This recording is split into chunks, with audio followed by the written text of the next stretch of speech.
Nah, intinya gini, prinsip dari investasi itu kan semakin tinggi keuntungan berarti resikonya semakin tinggi gitu kan.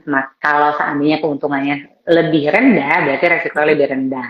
Nah, makanya kenapa yang resikonya lebih tinggi itu sebaiknya dilakukan untuk jangka waktunya yang panjang gitu. Iya. Nah, kalau misalnya ada 4 jenis reksadana kan ya Mbak Farah, ada reksadana pasar uang gitu, reksadana pendapatan tetap, reksadana campuran, dan reksadana saham. Nah, dari 4 reksadana tadi yang aku sebutkan, yang paling kurang resikonya, yang paling less resikonya itu reksadana pasar uang, Iya. gitu. Jadi kalau memang ketika pada saat ingin dananya itu buat TK, gitu ya, kita anggap dari anak nol aja deh, gitu. Anggap misalnya untuk alokasi dana TK, playgroup sampai TK nih, gitu. Mungkin bisa dialokasikan ke reksadana pasar uang dulu, reksadana pasar uang dan reksadana pendapatan tetap gitu. Oke. Nah, ketika memang udah untuk SD kan mungkin 6 tahun, 7 Mm-mm. tahun gitu. Nah, berarti boleh dialokasikan ke reksadana pendapatan tetap plus coba dikombin dengan reksadana campuran gitu, Campuran. karena yang campuran ini kan ada alokasi sahamnya sedikit gitu kan, Ya, karena betul. jangkanya lebih panjang. Ya, ketika mungkin untuk SMP dan SMA itu porsi reksadana sahamnya lebih besar, tapi Mm-mm. mungkin sekitar 50% sampai 70% nih gitu. Baru sisanya dialokasikan ke reksadana pendapatan tetap. Nanti ketika udah uh, menuju SMP gitu kan, baru kita ubah lagi porsinya. Ubah. Nah, kalau untuk kuliah mungkin di atas 70% kali sebaiknya alokasi ke reksadana saham gitu. Atau Oke. pokoknya yang lebih beresiko, instrumen investasi yang lebih beresiko. Sisanya tetap harus ada balance-nya nih gitu, entah Mm-mm. dari reksadana pasar uang atau pendapatan tetap. Jadi kalau emang untuk kuliah 70%-nya di reksadana saham, berarti 30%-nya kita campur aja nih, combine antara reksadana pendapatan tetap sama reksadana money market gitu, pasar Oh. uang. Nah, itu emang harus dicampur ya Mbak ya, supaya sebenarnya alokasi resikonya juga lebih tersebar juga tuh, tadi tujuannya Mm-mm. diversifikasi. Sama jangan lupa untuk mengecek apa ya, review berkala di setiap tahunnya gitu. Oke, jadi seperti itu Sobat Philip. Ada strategi yang mana kita harus ketahui. Jadi nggak cuma dalam satu tempat aja, nggak cuma dalam satu jenis reksadana aja gitu. Biar apa? Mm-mm. Biar kita harus menyebar resiko. Karena sebenarnya nggak semua investasi itu pasti ada risikonya. Nah, tergantung bagaimana cara kita Setuju. meminimalisir resiko tersebut. Dan tentunya risiko Betul. itu bisa diminimalisir sesedini mungkin ya Mbak ya, seminimal mungkin. Dan Ya. tentunya itu juga harus berani. Maksudnya harus berani menanggung risiko gitu. Dan tentunya buat Ya. teman-teman yang sekiranya ketahuan nih, oh kayaknya masih jauh lah dari target pencapaian untuk kuliah gitu. Masih ada 10 tahun, 10 tahun, 15 tahun. Bolehlah porsi yang lebih besar untuk di reksadana saham dan selanjutnya di reksadana pasar uang atau pendapatan tetap seperti itu. Jadi menyebarkan resiko yang mana sebenarnya kalau kita taruh di reksadana saham semuanya boleh-boleh aja, tapi resikonya juga akan semakin besar ya Mbak ya. Betul. Oh, seperti itu. Oke, seru banget nih Mbak. Ada satu pertanyaan lagi dari Kak Tikertik. Nah, berapa persentase kenaikan atau return ya pada investasi reksadana untuk mengimbangi kenaikan biaya pendidikan? Wah, ini kayaknya udah mulai Oke. investasi saham nih Mbak. Investasi reksadana saham apa gimana gitu ya. Oke. Ya, tapi sebenarnya besaran inflasinya besaran inflasinya dana pendidikan itu kan minimal 10%. Ya. Berarti kalau mau imbang, itu kita harus punya alokasikan portofolio yang kira-kira rata-ratanya itu bisa nyampe 10%. Tapi Oke. kan sebenarnya tidak cocok ya dengan jangka waktunya kalau seandainya jangka waktunya pendek nih gitu. Iya, Kalau benar. cuma buat TK 3 tahun, masa kita cari 10%? Kalau 10% kan memang alokasinya ke reksadana saham. Seenggaknya alokasi ke reksadana saham itu minimal Minimal. gitu. Tapi tidak begitu cocok ya. Memang nggak bisa kita maksimalkan harus sampai 10% kalau memang jangka waktunya itu misalnya pendek gitu. Tapi setidaknya kita tidak ngos-ngosan sekali gitu. Kalau seandainya kita butuh ngumpulin 3 tahun tanpa kita berinvestasi, kan pasti lebih kerasa lagi ya gitu. Iya. Seenggaknya sekitar 5% di reksadana money market misalnya 4 sampai 5%. Reksadana pasar uang dan reksadana pendapatan tetap kan itu range-nya sekitar 5 sampai 7% ya kan Iya. untuk keuntungannya. Nah, seenggaknya kita cuma cari spare 3% upaya ngumpulin uangnya nih daripada kita benar-benar nggak alokasikan ke reksadana sama sekali nggak alokasikan untuk investasi. Gitu sih. Tapi ya kalau untuk jangka panjang memang cocok. Kalau bisa carilah yang memang portofolionya itu bisa mencapai 10% seenggaknya gitu sih. Nah gitu ya, strateginya tuh benar-benar harus semanis mungkin supaya dana kita yang kita miliki ini nggak diam doang ya Mbak ya. Even itu dalam waktu tempo yang sesingkat-singkatnya itu masih tetap dapat return, masih bisa muter gitu. Betul. Makanya kenapa ya tadi kita bilang kan kalau mau berinvestasi mulai dari mana? Mulainya sedini mungkin, secepat mungkin gitu. Tujuannya udah supaya bisa lebih start duluan nih gitu. Iya. Nah, itu salah satu cara buat mengatur strategi kalau misalkan kalian udah tahu nih di depan mata, oh kayaknya di depan mata kita sebentar lagi udah harus masuk sekolah gitu kan. Masuk sekolah, dananya sekian, range waktunya sekian. Kalau misalkan aku investasi RDPU kayaknya cuma dapat returnnya sekian deh. Nggak apa-apa, daripada dananya diem doang, nggak nambah, kan malah berkurang dan lain-lain gitu kan. Nggak apa-apa deh dapatnya sebulan cuma dapat 20.000, 50.000, yang penting tuh nambah gitu. Gitu. Betul, yang penting uangnya juga bergerak ya.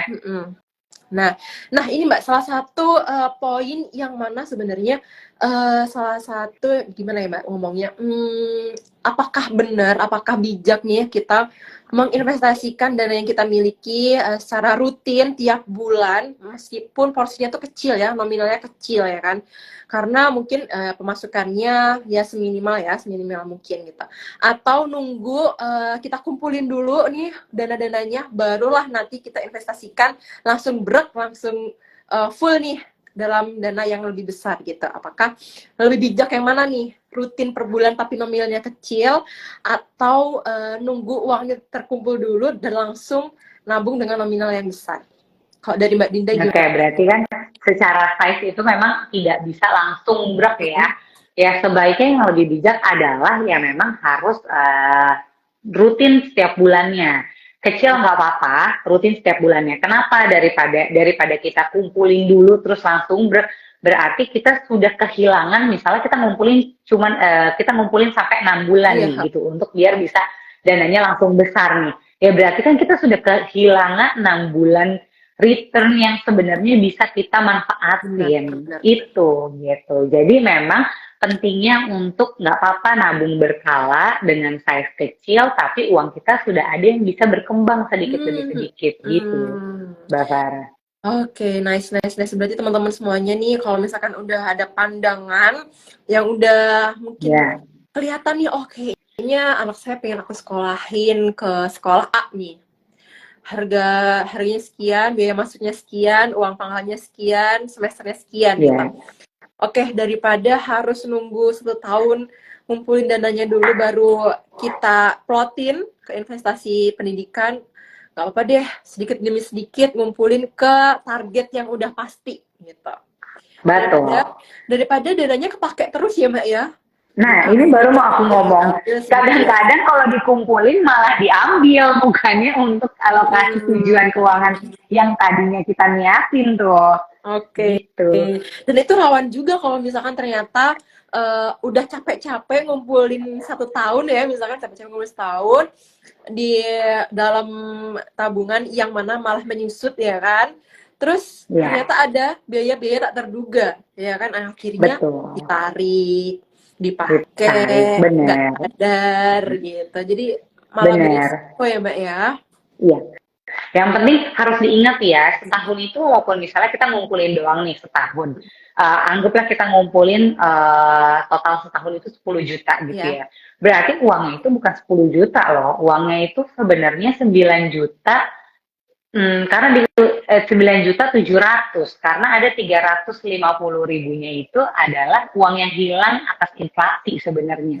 Jadi Nah, seolah-olah seperti itu, walaupun uangnya 10 juta, tapi seolah-olah nilai uangnya itu menjadi seperti 9 juta 700 tadi gitu, karena sebenarnya ada inflasi di dalamnya. Jadi ngapain sia-siain uang tersebut, mendingan kita udah bisa mulai start dengan dananya bisa berkembang nih dari awal. Seperti itu, Mbak. seperti itu. Jadi pokoknya nggak usah ragu, nggak usah khawatir mau mulainya kapan, Ya. sedini mungkin harus benar-benar diawali, harus punya tekad ya. Oke, harus ditekadin, harus diniatin dari sekarang, dari sedini mungkin. Kalau nggak gerak, nggak akan mungkin ya, Mbak ya. Betul. Oke, Mbak, Setuju. terakhir nih Mbak, karena waktu kita juga sangat terbatas ya Mbak ya, buat Sobat Philip dan teman-teman dari Kisi Asset Management nih, apa sih Mbak kunci keberhasilan ketika kita sudah mau mulai untuk menginvestasikan ke dana pendidikan selain pemilihan jenis reksadana yang cocok di range waktu yang tepat dari target pendidikan kita? Silakan Mbak Dinda. Kuncinya yang pasti, Mm-mm. kuncinya cuma apa? Konsisten sebenarnya. Iya. Jadi jangan sampai nggak konsisten gitu. Karena kan memang tujuan keuangan kita, anggaplah kita pengen 20 juta gitu ya, 3 tahun nanti Mm-mm. harus terkumpul. Kalau nggak konsisten ya akhirnya tujuan keuangan kita juga nggak tercapai sebenarnya. Gitu. Oke. Kalau nggak konsisten juga akhirnya kinerja yang harusnya kita return, yang harusnya kita dapat lebih maksimal, Mm-mm. jadi tidak bisa mencapai maksimal. Itu sih. Jadi kuncinya yang lainnya adalah harus konsisten. Dan Konsisten. jangan lupa mungkin ya tadi review portofolionya, jangan Mm-mm. cuman misalnya ya udah deh invest nih, ya udah aman lah pokoknya. Tetap harus direview kira-kira sesuai nggak nih target returnnya, sesuai nggak, sudah sesuai nggak nih dengan jangka waktunya, itu sih.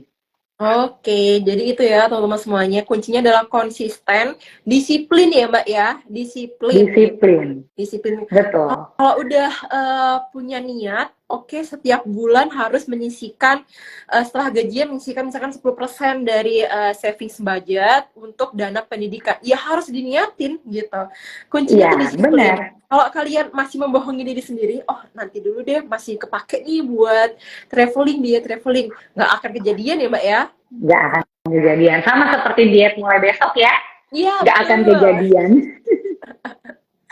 Bener, oke itu bener-bener sesuai tanggung jawab dari diri kalian masing-masing. Karena kalau Betul. nanti entar sok aja, nggak akan mungkin itu Besok aja, kekumpul, betul. nggak akan mungkin ya Mbak ya Betul. dananya tersebut. Tahu-tahu udah harus bayar. Oh, anaknya udah harus sekolah nih gitu kan. Nah, itu dia. Akhirnya kelabakan lagi, Kalau akhirnya bakal yang paling mengkhawatirkan lagi. akhirnya adalah pinjem sana sini. Itu dia yang harus. Betul. Nah, oke, nah Mbak Dinda ada satu lagi nih Mbak yang aku mau infoin ke Sobat Philip dan teman-teman dari Kisi bahwa di bulan Juli sampai Agustus sedang ada promo menarik ya Mbak ya dari Kisi Asset Management yang mana kalau teman-teman subscribe reksadana dari Kisi akan mendapatkan cashback sangat menarik yakni senilai total 4 juta rupiah untuk 10 nasabah yang memenuhi syarat. Untuk informasi selengkapnya bisa mampir ke Instagram di Talk to Philip seperti itu. Oke, terima Oke. kasih. Nah, mumpung dapat cashback kan, itu Iya. lumayan tuh. Itu menjadi return. Ah, bener banget. Keuntungannya sudah di depan. Oke, buat teman-teman yang kepo nih gimana syarat dan ketentuannya, bisa langsung mampir ke Instagram dari Talk to Philip abis ini, langsung kepoin. Syarat dan ketentuannya ada di link di bio ya, ataupun di postingan feed ataupun di story gitu. Mbak Nadia, terima kasih banyak atas kesempatan Sama-sama di Mbak sore Farah. hari ini. Seru banget Sama-sama, pertanyaan. terima kasih banyak atas kesempatannya untuk ngobrol-ngobrol bareng. Oke, dan juga terima kasih banyak kepada Sobat Philip dan teman-teman dari Kisi yang sudah mengikuti dari awal sampai akhir pembahasan kita di sore hari ini. Kita akan lanjut di sesi berikutnya ya Mbak ya. Mungkin di Ya, kesempatan berikutnya kita akan ngobrolin lagi soal investasi reksadana karena antusias banget nih teman-teman dari Sobat Philip juga Mbak untuk belajar investasi reksadana. ya Oke. Kak. Thank you banget ya Mbak Nadia, Mbak Dinda. Ya, sama-sama, Mbak